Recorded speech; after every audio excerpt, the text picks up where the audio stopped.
Pecha Kucha 271 reference testing and sketching. So this week I'm still figuring out kind of all parts of my book.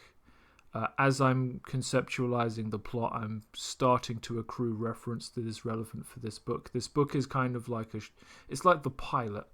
It introduces a load of things without really having to be the entirety of the whole story that I have in my head. But I got to figure out what I got to figure out so I can at least start strong. So I know I need Buddhist monks. I need medieval Japanese castle towns. I need puppy dogs.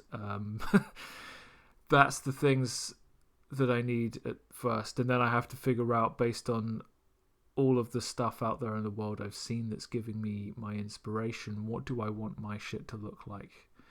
So I know that I want there to be some form of monastery, some bunch of monks. What kind of monks? Chinese Buddhist monks, Japanese Shinto monks. I'm starting to think about some of the supporting cast. I know that there's a father and 4 sons. I want them to look visually similar so you can tell they come from the same aesthetic. And I got to figure out what that means.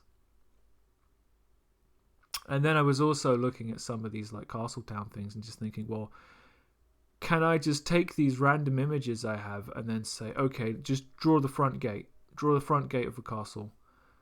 And then scribble some stuff. What do I end up with? I'm not bothered about any of the specific articulation of detail, but can I get a broad sense of the space and being in it? So I did a couple of, they're thumbnail sketches, but I draw mine pretty big because there's no such thing as scale when you work digitally.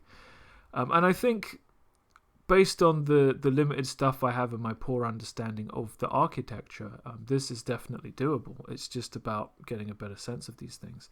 So I also took the monks, some of the images I had of monks, and was like, well, let's just try and draw these monks in a composition that, lets me get comfortable with what they wear and how they wear it. And then just come in with some grayscale to see if it simplifies what is some very sloppy gestural line work. I think in the last few weeks I've really been enjoying just using a thick black brush, like my G Pen setting, which I usually keep really, really, really small as a brush size. I've just banged it up really high from when I was doing those gorilla pictures last week, and that's been a thing. So I was just like, do I know what makes a puppy dog different from a full-sized dog? Proportions. How do I want to mangify that? I haven't answered that question yet, but that's something to think about too. I also watched a Let's Play of Wolfenstein 2, the game where the main character gets beheaded, and somehow this doesn't stop the game from continuing. I always wondered about that, so I thought I'd look into it. Very well written game with a very plucky cast of characters. The Nazis are evil as fuck, and Hitler lives on Venus. Yes, in space. I also did I'm going to try and get back to the weekly Bisons. So Bison's hanging around with the Fantastic Four as they do some kind of science thing. Pipes all round. I still really appreciate the idea of the Tuesday Bisons, where I just draw M. Bison in some sort of situation. He doesn't even have to be in a situation. It's a picture of M. Bison. And it's spontaneous. I kind of sketch something. I'm in and out in an hour. It lets me be creative, and I don't get dragged down in having to render, but I can get some interesting things. I was also watching a lot of clips of the death of Stalin. This is my cup of tea. I really should actually seek out the entire movie, but I just don't bother watching movies. I have a very long list of movies I should watch that I would love, that I can't be asked to get around to because it's just not part of how I spend my days. I've also, back to the comic, I know one of my main demons is going to be some kind of snake guy, or at least he's supposed to be. I've always drawn him in a sort of shorthand, and I was just thinking, how can I make him more manga-y? How can I make him cutesier, if that's what I want to do? And how can I marry the anatomy of an actual snake to a manga character? Progress is being made, no conclusions drawn yet. And for some reason I decided I was going to draw a picture of Superman struggling to open something, just like a bag of chips or something.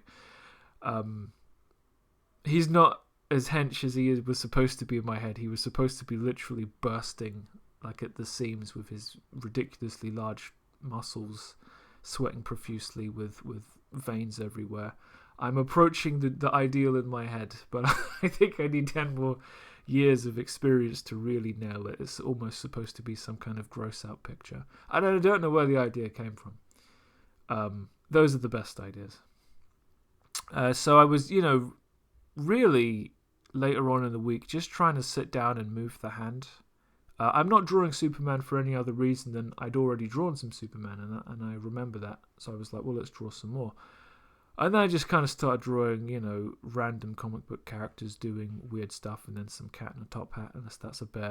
I don't know. Like, there's no plan, and I think sometimes one of my biggest problems is I need to motivate myself to draw instead of drawing, and then letting that be my motivation. It's hard to explain. It's hard to live.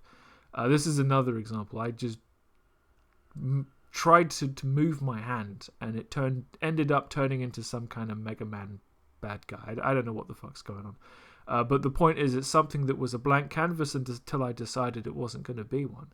I also watched a Let's Play of Mafia, a PC game I guess they made a remake of because it looks awfully good for a game that's supposed to be so old. An excellent tragedy where a dude who is a cabbie becomes a mafia dude, and it's all going really well until it all goes down the toilet. Very enjoyable to watch as a movie because it really is a movie.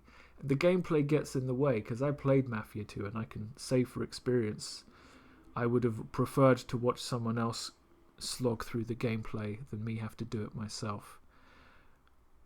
So next week's probably going to be more of the same because I am stalling for time, because when I have to actually start doing a page a day like a real comic book artist, it's going to be the hardest and longest amount of effort I've ever put into anything in my entire life. So I can see I am not wrong to be trying to stall. It's self-preservation. That brings us to the end of Pecha Kucha 271, and I will see you next time.